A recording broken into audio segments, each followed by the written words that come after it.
Bing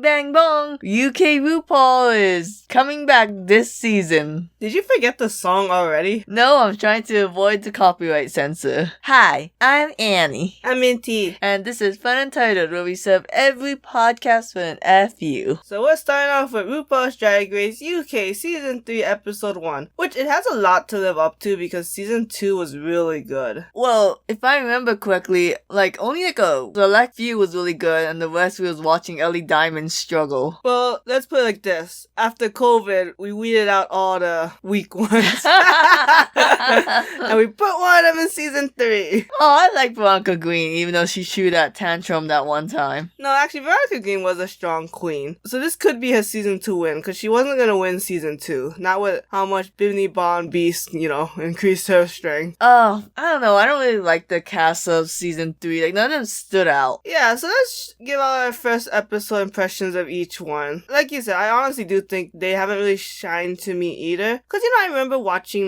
my very first RuPaul Drag Race episode, Season 10, Episode 1, and being, very wowed by, these big personalities and, crazy outfits. But this one was kind of more eh. I mean, we're not gonna go over every outfit, just more, impressions. I will say, right off the bat, the first one, Through the Gates, Veronica Green. See, in the episode, it's the whole, wear the two outfits to introduce yourselves, yada, yada, yada. And the first topic was hometown, the second topic was things you like. I was surprised they did hometown again, because I believe, 8 of these queens are from London.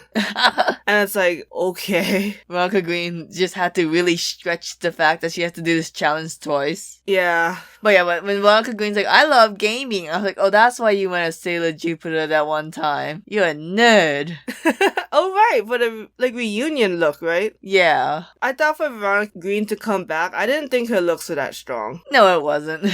And then, Kitty's got claws. It took us forever to realize the pun. I know, I even saw them Meet the Queens. I was this name is too long. I feel like she's going to be the quote-unquote Lawrence Chaney of the season. She a little chunky, she a little funny, but her outfits were very boring. I don't get why you came out oh, I'm chocolate from my hometown. Bitch, you don't look like chocolate. I know, I'm you have a chocolate bar, and that's it. I mean, maybe because we don't get the reference. Yeah. It'd be different. And then, River Medway. Did not think about having an Asian on this show. She's the first Asian on UK. It's so funny. I as an Asian myself, I pointed at River and was hey, is that Asian? Because I'm bad with faces. But you were in complete denial. No, I saw them Meet the Queens. Oh my god, that might be Asian. Yeah, I don't know. I can only tell in the confessional look, Is it weird she had this whole inside joke for her hometown that no one got? I thought it was funny. Oh, RuPaul laughed way too much on that. I don't know, there's some kind of humor to it, And then she looked ridiculous, but also was oh, I get it. Because the orange cone was made out of hair. It was funny, it was campy. Maybe I don't get the reference, but still, Did you hate her music look? Okay, that's the thing I couldn't understand was because looking through the notes, who the hell did music as well? Eto Electra Fence. No, wait, no, that's not her. No, Electra Fence was... Oh, okay, Scarlett Hyatt. It was right underneath. Okay, River Medley and Scarlett Hyatt both did music, and I feel like they both did the same thing. The same 80s shit, right? Right, and I was well, you hated the way River did it, but you liked the way Scarlett did it? Because Scarlett had a Walkman? Are you kidding me? It was a Walkman that was, violating her whole entire body. I'm that's it? That's the difference between why River was on bottom and Scarlett was on top? Yeah. I was they're both shitty look. It's just, boring. You have to be a really boring-ass motherfucker if you're my favorite thing is music. I'm gonna go really generalize. I won't, pick a stage. I won't make a stand. Yeah, and I'm these are two young queens who don't live in the 80s. Yeah.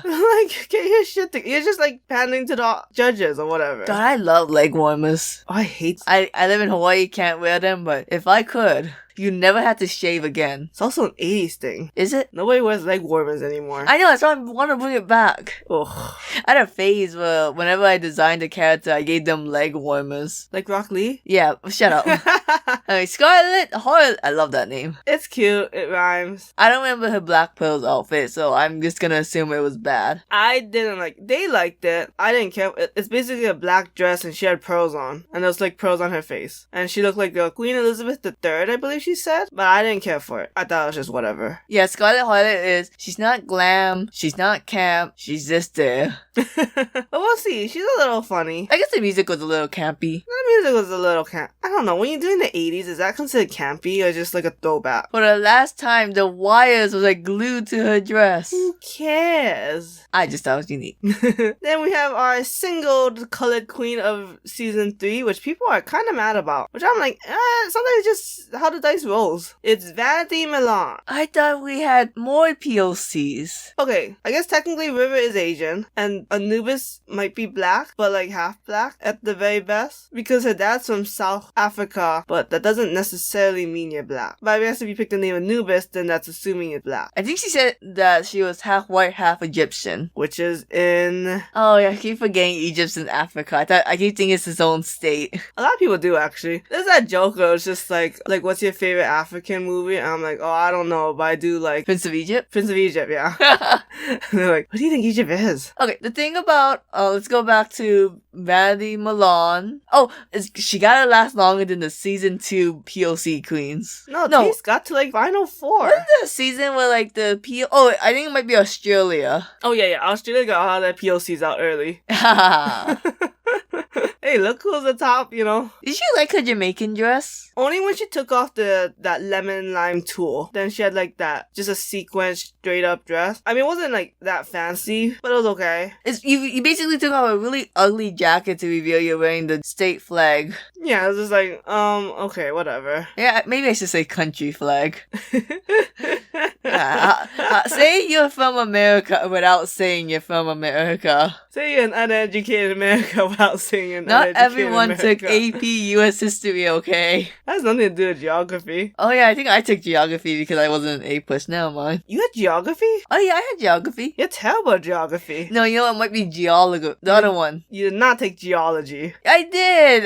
By the robotics teacher. Study of rocks? Yeah. That's a class? Yeah. I wish I took that. You don't learn about the pretty gemstones. You learn about the layers of the earth. Oh, fuck that. I think I learned how to braid someone's hair in that class. Oh, okay. Because he didn't really know about geology, so he taught us about robotics. Huh. I think his name was Mr. Wheeler. Oh, yeah. Yeah, I don't think you ever had him. Nope. Anyways, yeah, Vanity Milan, she's okay. I love, if you can tell by the thumbnail, her Estonia look. She's a swallow. It was okay. I didn't get the swallow reference, though. She had flowers in her hair, right? Yeah. So it's like, where's the bird? Well, she's just the colors of a swallow. Shouldn't you still have the bird? Moving on. Oh, say the name. I like it when you say the name.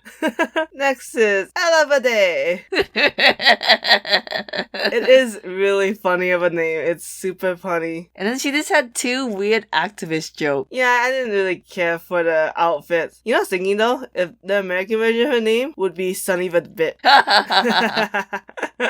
Okay, the thing that gets me about her is that I get it. When you have a broad topic of something you like, you can do whatever you want as long as you have an outfit idea, right? But saying, oh, I love gay people on a RuPaul's Drag Race is like, get the fuck out. I don't want anything about you. Everyone loves gay people. You know, that's a good point. I thought of it like that. Because this is supposed to, get to know them in a sense. Right. And all I got from you is that you're some kind of weird hippie dippy. Aloha Day. Aloha Day. Anyways, next is Theresa May, which people on Twitter just love her just because of her entrance quote. Why? What did she say? That was when she was, she came in and was like, don't hate me because I'm beautiful, hate me because I'm an immigrant. Which is funny when I did see it, so. And her looks were pretty good. She was the one who did really good for okay, we didn't talk about this part, but in the beginning they did dirty charades, and I think she was the one getting all the answers. Yeah, she did pretty good. No offense, some of those things were like impossible to do. Like there was a lot of butts, and I did not understand what you could have done for the Curious Case of Benjamin Butthole. You just, burr, old man. I don't know, apparently the first word they got was case, and I'm like, I don't know what Veronica Green did to get case. Yeah, she pointed know her wrist, so I was like, what? Must be some kind of British thing. Yeah. Anyways, then we go to Victoria Scone. The first... You didn't talk about my black and white art. Her outfits were okay. Okay. I mean, they're pretty good. They're not, like, spectacular or anything, but... Oh! Annie, her hometown look is just, like, black with a little bit of white goth look. And Annie had, like, a little... like a breath of fresh air. Shut up, she was just like a football. Oh, is that it? Yeah. Anyways, can I move on? As long as you tell me what a chorizo is. That's like the meat. That's a little spicy. Chorizo, but it's choriza. So stupid.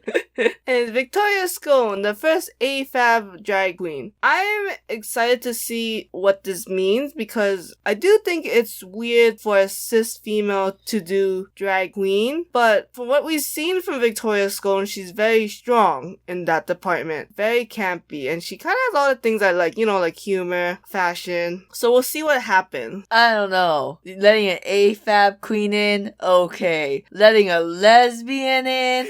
That's where I draw the line. Oh, but she's very campy, like giant ass flower. Oh yeah, it was super good. I mean, I guess I just want to see how she because drag's not just about being campy, it's also about pushing the standards of gender, which is why I don't understand how a cis female can be a drag queen. So maybe watching Victoria Scone on season 3 will explain that part. The thing I didn't like was when Michelle was like, congrats, you're pushing boundaries, you're breaking walls. Like, hey, Michelle Visage, shut the fuck up. Okay, maybe she's breaking boundaries, but she's breaking the boundary you people set. Yeah.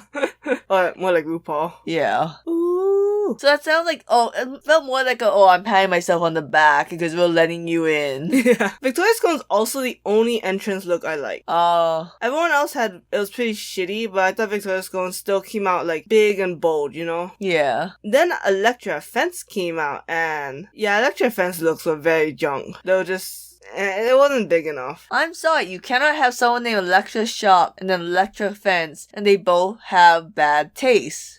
I'll never get the difference. I know, and I was like, I was part of like a viral video, and I'm like, I've never seen this video. I never seen it either. It's like, it's so funny, I touched the fence and fell and poop. It's like, that's every video. Feels like a Tosh.0 video. Oh yeah, it does. That fence was homophobic. They didn't like her fashion. I want to know how she got her tongue blue, because like, she ate lollipop for her birthday and her tongue became blue, but I'm like, is that makeup? Maybe it's like real life candy. Oh. And then Anubis came out, and I didn't like any of Anubis' look. Like, because they liked her hometown look, but I was like, I don't like it. And I don't understand what your entrance look was. And your sea creature look, like, I vibe with that you like sea creatures, but then I was like, your outfit was ugly. The ink on your face was terrible. And I'm like, you put a sea net on. Like, that was from her dad. The net or the dress? The net. Oh, I thought the dress? No, the net was from the dad, because that's the last thing her dad bought her before, bought him before he died,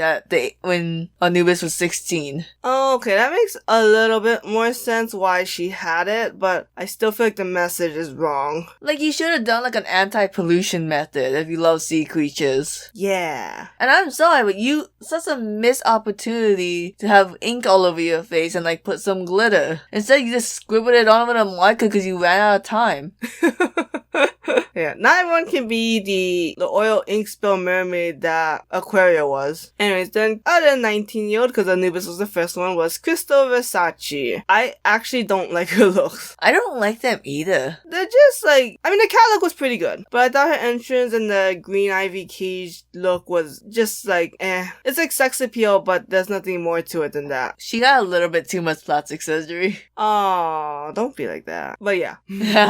And then last but not least, we finally put Dragula in RuPaul's Drag Race. It's Charity Case. Was she on Dragula? No, but her fashion, she looks like she belongs in Dragula. Oh yeah, gotcha. Because she's all about like horror looks and she wears a mask, and I'm like, which I think is fine. And I think a lot of people who've never seen Dragula seems to be really like, oh my god, Charity Case is so unique, like how did she not win? But it's interesting because we'll see what happens. Like, I thought her looks were very good. She's the first to have those kind of like Dragula looks on the show. Yeah, Dragula, in case anyone doesn't know, it's like I don't know what channel it was on, but basically it's like drag queens, but like not all glitz and glam. They get like dirty and freaky. Yeah, it's like alternative drag. That's what they call it. I think it was supposed to be a Netflix thing. Oh no, maybe it moved to Netflix for season 3 and it moved to Shudder for season 4. Oh, I wouldn't watch it because there's some scenes I'm just like, no, thank you. Very horror. Like, it's a little thing. One challenge, they had to like staple dollar bills to themselves. Yeah, that was weird. Yeah. But, because a lot of times when they wear a mask, the judges don't tend to like it when you do it too much because it feels really impersonal to do it. And then, like, there's no makeup artistry in it. Because I don't know if Charity Case is making the mask. Yeah. But even if you made the mask, it's hard to portray that you did. Wasn't there a queen in Dragula where she kept putting like a potato sack bag over her head and the judges was like, you gotta stop doing that. Like, but that's my thing. Yeah, every time Queen has a thing, it's like, unless your thing is gonna let people relate to you. Because there's the fantasy, right? Yeah. But when you're becoming like a celebrity, it's all about connecting with people. My only problem with Charity Case is they give me Utica vibes from the US Drag Race, where I'm afraid that they're going to be so engrossed in the gimmick, they're not going to do anything else well. Like, I don't think she's gonna be a good actor. I don't think she could ever be glam. I think the teeth makeup thing is gonna get old. Yeah, that does get old. So, but we'll see. I'm excited to see more of Charity Cases because she does it well. Yes, she does it very well. She reminds me of this show, Hell of a Boss on YouTube. You'll never understand the reference. Okay. But just know she's gonna be every edgy 13-year-old's wet dream. Out. I did think, like, during the Untucked, when she went after other queens, would be like, why'd you do so well when, you know, You're so simple. Yeah. I'm like, well, Charity Case, I don't know. We'll see what you can do. Do you think it's weird that her name's not more horror? You know, that is true. I feel like her name should have been Basket Case. Aww. That would have been I was thinking of like Emily Rose or something. The Conjuring? Yeah, it's horror. I guess so. Alright, for the tops, we got Christopher Saucy versus Victoria Scone. I like it that they're having the winners lip sync against each other because it's like, yeah, they should lip sync because that's what people are gonna remember. But I also think like sometimes when the winners lip sync, it's not as good. Like they don't have to really put their heart into it. Yeah, they're not gonna win 5K on the BBC. I know, yeah. So yeah, this, they dance to Total Eclipse of the Heart by Bonnie Taylor, and it's a good song, but they didn't, They didn't bring it. They didn't bring it. Which feels sad, because Victoria Scone should have won this first episode if they didn't have this out-of-field lip sync. I'm sorry, Drag Race uses lip sync as a clutch too much. A little bit. At this point, it's like, okay, I guess. I mean, because the whole, season 13 doing 6 lip syncs in the first episode. Then All Stars 6 had, lip sync for your life if you want to come back into the competition. And then it's they start doing the whole, finale. It's just a lip sync battle. I'm like, okay. I mean, unless you're gonna put, really strong lip syncers in the finale, I don't know why we're doing anything. It's almost like, hey, only apply to RuPaul's Drag Race if you're a dancer. Yeah, unless you're really funny. There's only so much Ginger Minj could have done that last challenge. To be fair though, Ketamine did win the, that lip sync. Oh yeah. What was that song? I'll never know. Anyways, and then the losers, Electra Fence versus Anubis, which made sense. Made a lot of sense. Yeah. They lip sync to Sweet Melody by Little Mix. That's a good song. I felt so bad for... Do you think, in the middle, when Electra Fence was bringing 5,000%, did you think Anubis gave up? Well, I don't know. I mean, I think Anubis was trying to do the funny route. Yeah. By I'm gonna do the whole copying her moves joke and doing it badly. But I'm like, that joke kind of works if you can kind of do it. But in your dress, you couldn't do shit. Yeah. I mean, you should have ripped that dress open or something. Yeah, that dress wasn't from your father. So, of course, we gotta say goodbye to Anubis, because, my god, Electra Fence could dance. Oh, she could. Better or about the same Denali? That's an interesting concept, because I feel like Denali's moves flowed better between different moves. Yeah. But Electra Fence had, moves that were a little more unique. I never saw anyone, go into jumping jacks from their knees like that. Yeah. And I was like, damn. So, I don't know. I mean, I think I still like Denali better, but also Denali has better outfits. But anyways, so that's it for episode 1. Hopefully we get to see more of these, well, not hopefully, but we will see more of these queens in season 2, and hopefully we get better impressions of them. Real fast. Favorite one for now? Victoria Scone. I don't have one. Damn. Thank you for listening. Bye. Isn't yours Veronica Green? Oh yeah, you right. You're really, supporting her in season 2. Okay. Forgettable.